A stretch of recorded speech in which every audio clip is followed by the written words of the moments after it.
Olá! Na aula de hoje, nós vamos falar sobre os efeitos da sentença penal condenatória.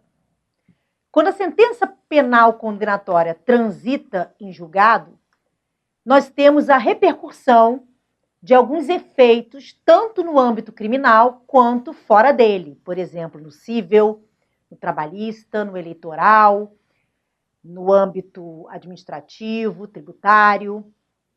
Mostra o slide para mim, por favor. Nós temos, como efeito da condenação,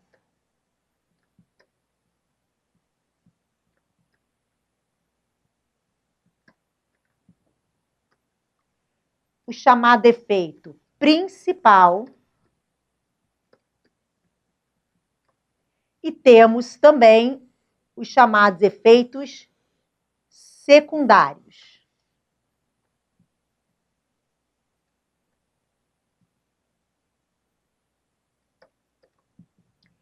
O efeito principal de toda e qualquer condenação penal é a aplicação da sanção.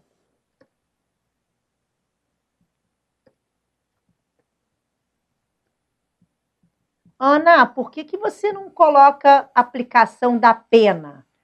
Afinal de contas, as medidas de segurança não se aplicam aos condenados. Cuidado! Realmente, nós temos dois tipos de sanções penais. Nós temos as penas e nós temos as medidas de segurança.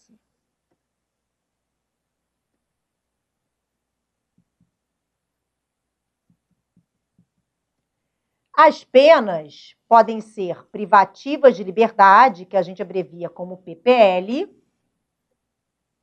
podem ser restritivas de direitos, que a gente abrevia como PRD, e pode ser pecuniária, que é a pena de multa.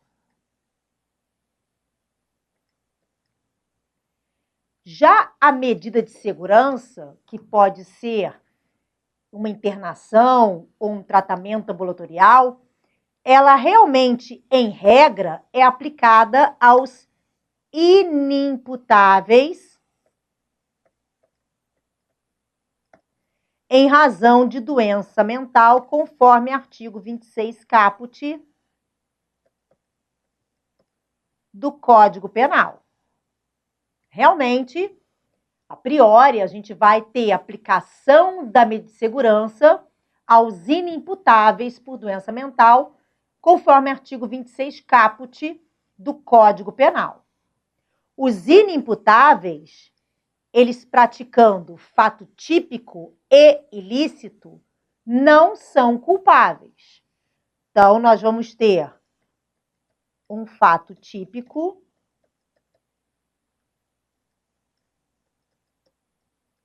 ilícito, mas que não é culpável. Ou seja, não tem a chamada culpabilidade. Por essa razão, eles vão ser absolvidos.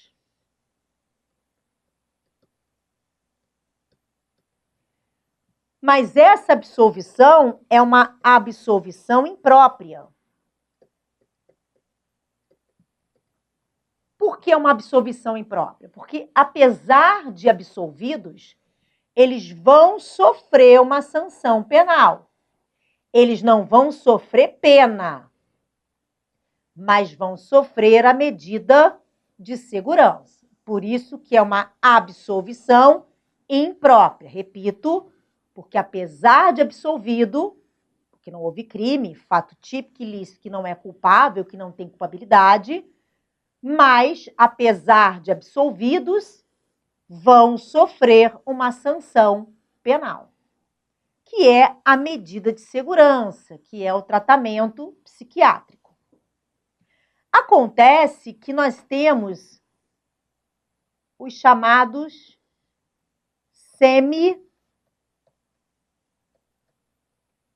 imputáveis. E aí nós temos o semi-imputável, que tem essa característica em razão de uma embriaguez por caso fortuito ou força maior incompleta, aquele cara que colocaram uma droga na bebida dele e ele ficou dopado, drogado, por conta dessa força maior, ou desse caso fortuito, e que, portanto, por ser uma embriaguez incompleta, o torna semi-imputável caso pratique um fato típico ilícito. Vai ser culpável, mas a culpabilidade vai ser reduzida. Ele é semi-imputável. Ele não é inimputável, mas é semi-imputável, por isso a redução da sua culpabilidade. Esse cara aqui, ele pratica, portanto, um fato típico ilícito e culpável. Então, ele comete crime. Mesmo com uma culpabilidade reduzida, por conta da sua semi-imputabilidade, já que ele estava, quando praticou o fato típico, em estado de embriaguez incompleta, por caso fortuito ou força maior, ele vai ser condenado.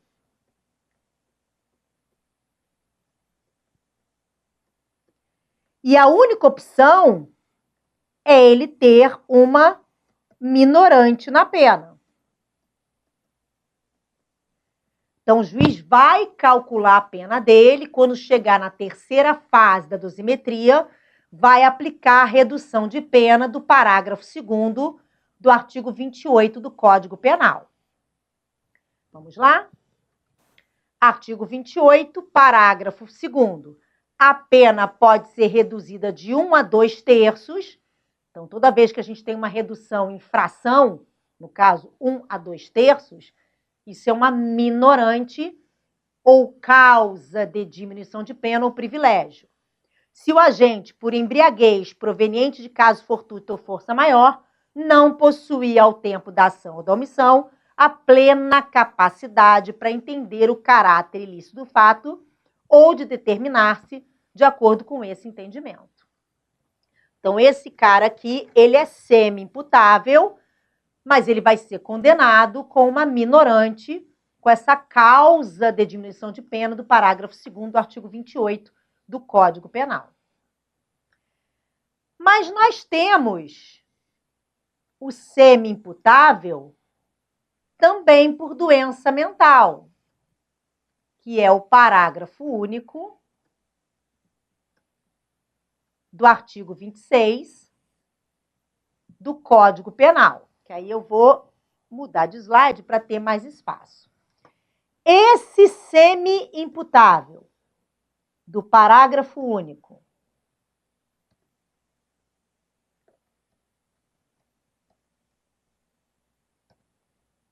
do artigo 26 do Código Penal,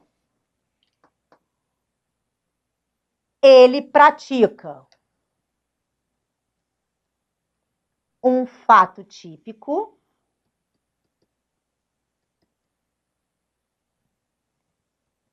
ilícito e culpável. Ele tem culpabilidade reduzida? Sim, mas tem. Portanto, ele não pode ser absolvido. Ele tem que ser condenado.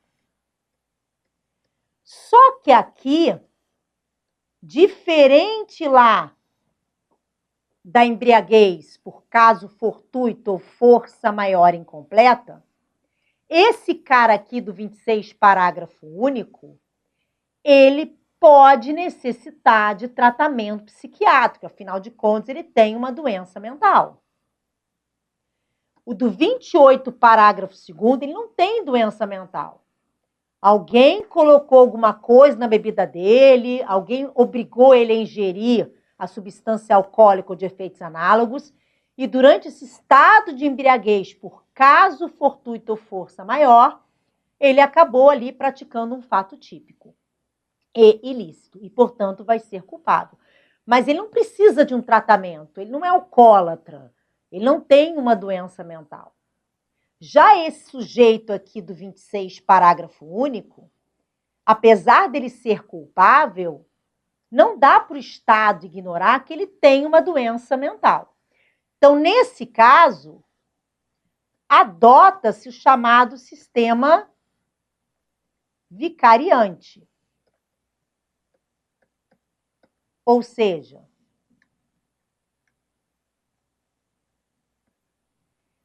o juiz vai ter duas opções. Ele tem a opção de aplicar a pena com a minorante do parágrafo único.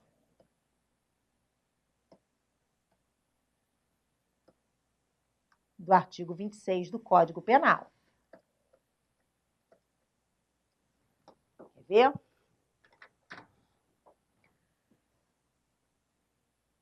A pena pode ser reduzida de 1 a 2 terços, olha a minorante, se o agente, em virtude de perturbação de saúde mental ou por desenvolvimento mental incompleto ou retardado, não era inteiramente capaz de entender o caráter ilícito do fato ou de determinar-se de acordo com esse entendimento. Então, tem essa opção, aplicar pena, fazer a dosimetria da pena e, na terceira fase, aplicar a minorante. Mas o juiz também pode, diante do laudo pericial e da necessidade de um tratamento psiquiátrico, em vez de aplicar a pena, olha o vicariante aqui, né? Ele aplicar medida de segurança. Ele não poderia aplicar os dois, professora? Já pôde. Nós, antes de 1984, adotávamos o chamado sistema do duplo binário. O juiz podia aplicar pena e medida de segurança nesses casos. Mas aí, a partir da reforma da parte geral de 1974, a gente passou a adotar, abandonou-se o sistema do duplo binário e passou-se a adotar o chamado sistema vicariante. É um ou outro, nunca os dois. Então, o juiz vai avaliar a necessidade ou não para esse condenado de um tratamento psiquiátrico, uma internação, um tratamento ambulatorial. Então, o condenado, ele pode ter medida de segurança. Não é muito comum, não é o que a gente vê na prática forense, com muita tranquilidade, mas isso pode, a lei autoriza. Então, voltando aos efeitos, o efeito principal da condenação não é aplicar pena, é aplicar uma sanção penal, que pode ser uma pena ou, naquele caso do semi-imputável do 26, parágrafo único, uma medida de segurança. Então, um condenado pode sofrer medida de segurança? Pode, desde que ele tenha sido condenado como semi-imputável do parágrafo único do artigo 26 do Código Penal, em que se adota o sistema vicariante, em que o juiz tem a opção de, em vez de aplicar pena com a minorante, com a redução, aplicar a medida de segurança. Esse é o efeito principal de toda e qualquer condenação. Não tem como condenar e não aplicar a sanção penal. Ué, professora, mas e o perdão judicial? Cuidado. É bem verdade que o perdão judicial, que é uma causa extintiva da punibilidade, lá do artigo 107, inciso 9 do Código Penal, ele vai ser concedido quando o fato for típico, ilícito e culpável. Então, o juiz tem tudo para condenar, só que a lei diz, juiz, se você quiser, você pode perdoar o crime. Então, houve um crime, um fato típico, ilícito e culpável. Mas o legislador está autorizando o juiz a perdoar. Ah, então é uma condenação que não vai gerar uma sanção. Cuidado. A sentença concessiva do perdão judicial não tem natureza condenatória. Olhem a súmula 18 do STJ. A súmula 18 do STJ, ela deixa bem claro que a sentença concessiva do perdão judicial tem natureza meramente declaratória. Então, quando o juiz verifica que houve um fato típico, ilícito e culpável, mas a lei autoriza o perdão judicial e ele concede o perdão, nesse momento ele não está condenando, também não está absolvendo. Ele está declarando extinta a punibilidade, conforme artigo 107, inciso 9. Por ser uma sentença meramente declaratória, não vai repercutir nenhum efeito condenatório. Então, o efeito principal de toda e qualquer condenação é a aplicação de uma sanção penal. Em regra, pena, e excepcionalmente podemos ter ali uma medida de segurança para os semi-imputáveis do artigo 26, parágrafo único do Código Penal.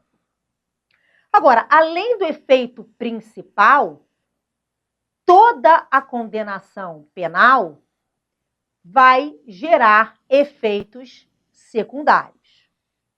E aí os efeitos secundários se dividem em efeitos secundários penais e extrapenais.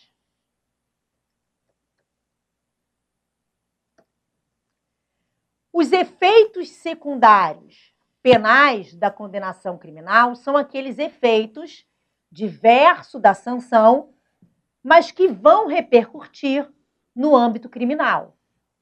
Por exemplo, a reincidência.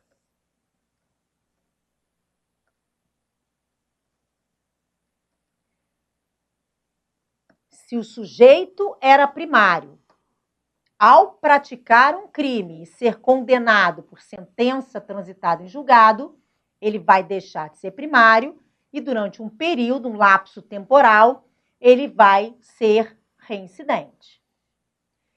Então, esse efeito secundário penal é penal porque ele repercute no âmbito criminal. As consequências de ser reincidente vão repercutir no âmbito criminal, no âmbito penal. Outro exemplo. Então, aqui vamos botar no plural. Exemplos. A revogação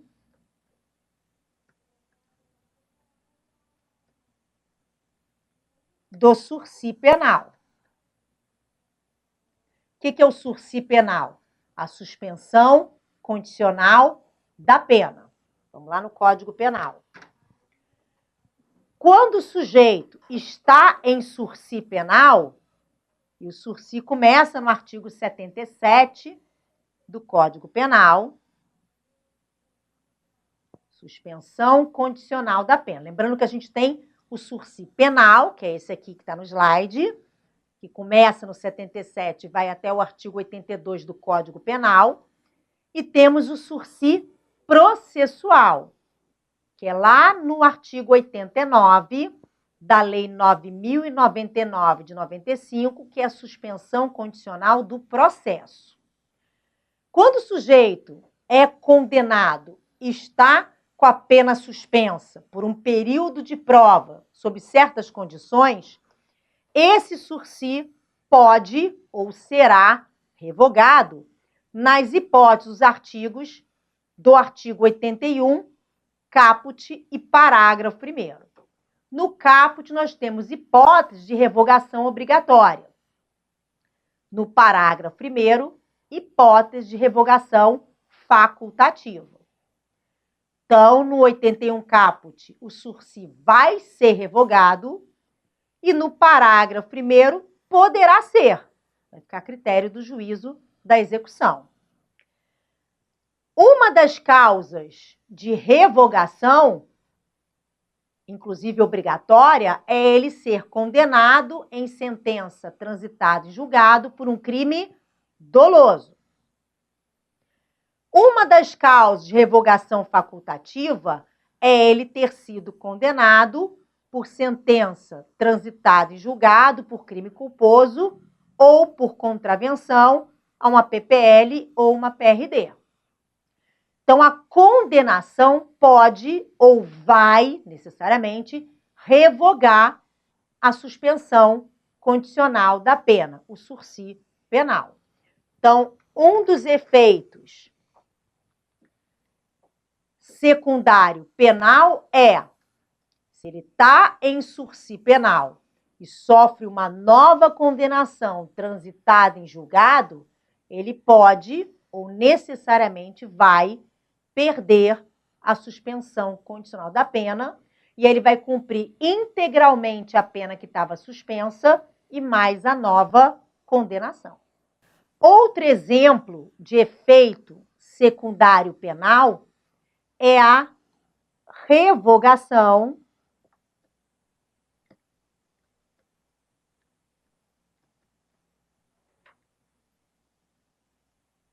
do livramento condicional.